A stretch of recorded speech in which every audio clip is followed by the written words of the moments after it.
கொண்டிருக்கின்ற இந்த பொதுக்கூட்டத்தின் நமது அனைத்து நாயுடு சமுதாய மக்களும் ஒன்றிணைத்து கடலூர் மாவட்டத்திலே தமிழக நாயுடு கூட்டமைப்பின் பொதுக்கூட்டமாக அழுத்தம் திருத்தமாக சொல்லப்போனால் முதல் பொதுக்கூட்டம் என்ற அடிப்படையிலே மாநில பொதுச் செயலாளராகிய திரு ரங்கராஜ் நாயுடு அவர்களின் மேலான அறிவிப்பின்படியும் முதல் அறிமுக வேட்பாளருக்கு எங்கள் குறிஞ்சிப்பாடி ஒன்றியத்தின் சார்பாக சால்வை அணிவித்து மரியாதை செய்யப்படுகிறது.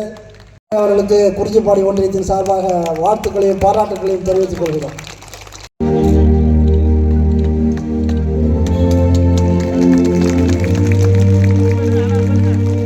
இந்த பொன்னான மாலை வேளையில் என் குடும்ப உறவுகள் அனைவரையும் சந்திப்பதில் பெருமகிழ்ச்சி அடைகின்றேன். நாயுடு சமுதாயத்தோட எழுச்சிக்காக ஆரம்பிக்கப்பட்ட இந்த இயக்கத்தை வழிநடத்தி செல்லக்கூடிய மாநில நிர்வாகிகள் அனைவரையும் வணங்கி இந்த அமைப்பை போராளிகளாக களத்தில் நின்று மாவட்டம் தோறும் நடத்தி கொண்டிருக்கக்கூடிய மாவட்ட நிர்வாகிகள், ஒன்றிய மற்றும் கிளை நிர்வாகிகள் அனைவருக்கும் நன்றியை கூறிக்கொண்டு, சீண்டாமல் உங்கள் கூட போட்டி போட்டு உங்களை தோக்கடிக்க வைக்காம பார்த்துக்கிறது உங்களோட கையில் இருக்கின்றத அரசியல் கட்சிகளுக்கும் நம்மளை தொடர்ந்து சீண்டி கொண்டு இருக்கக்கூடிய எதிரிகள்னு சொல்ல மாட்டேன், ஏன்னா அவங்களும் நம்ம பார்த்து வளர்த்தவங்க தான். இன்னைக்கு குறிப்பாக வந்தேரின்னு சொல்கிற நாம் தமிழர் கட்சி சீமான், அது என்ன தமிழ் தேசிய இயக்கம், தமிழை வளர்க்க போகிறாங்களாம். நாங்கள் வளர்க்காத தமிழா? பிள்ளை தமிழ் வளர்த்தது திருமலை நாயக்கர். யார் சைவத்தையும் வைணவத்தையும் ஒருங்கிணைச்சது? திருமலை நாயக்கர். இன்னைக்கு இருக்கக்கூடிய பல்கலைக்கழகங்களில் தமிழை யார் வளர்த்துட்டு இருக்கிறது? தெலுங்கர்கள். சரி, ஓகே, நீங்கள் தான் தமிழ் இயக்கம் நடத்துறீங்க, தமிழ் தேசிய நடத்துறீங்க, தமிழை வளர்க்க போறீங்க.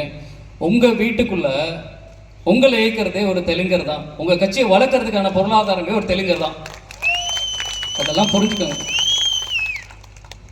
அதனால எந்த மொழியாக இருந்தாலும் இந்த சுந்தர தெலுங்கு இல்லாமல் எந்த மொழியும் தமிழ்நாட்டில் பெருமை சேராது. தமிழை தமிழ்நாட்டில் வளர்ப்பதற்கு இந்த தெலுங்கர்கள் தொடர்ந்து பாடுபட்டு கொண்டிருக்கும், பாடுபடுவோம். இது எங்களுக்குமான மொழி. இதனைத் தொடர்ந்து நமது உறவுகள் அத்தனை பேரும் மிக திரளாக வந்திருந்து சிறப்பித்த கள்ளக்குறிச்சி, பெரம்பலூர் மற்றும் இளைஞர் அணியினர் அனைத்து ஒன்றியங்களிலிருந்தும் பருவம் வளர்ந்து நாயுடு எந்த நாயுடா வேணாலும் இருக்கட்டும், எல்லா நாயுடும் ஒற்றுமையாக இருக்க வேண்டும் என்பதற்காக மட்டுமே நாங்கள் அனைவரும் இங்கு கூடி இதை, ஒரு சிலர் பெயரை கூட நான் விட்டு இருக்கலாம், யாரும் இந்த நிகழ்வில் தவறாக எடுத்துக்கொள்ள வேண்டாம். இது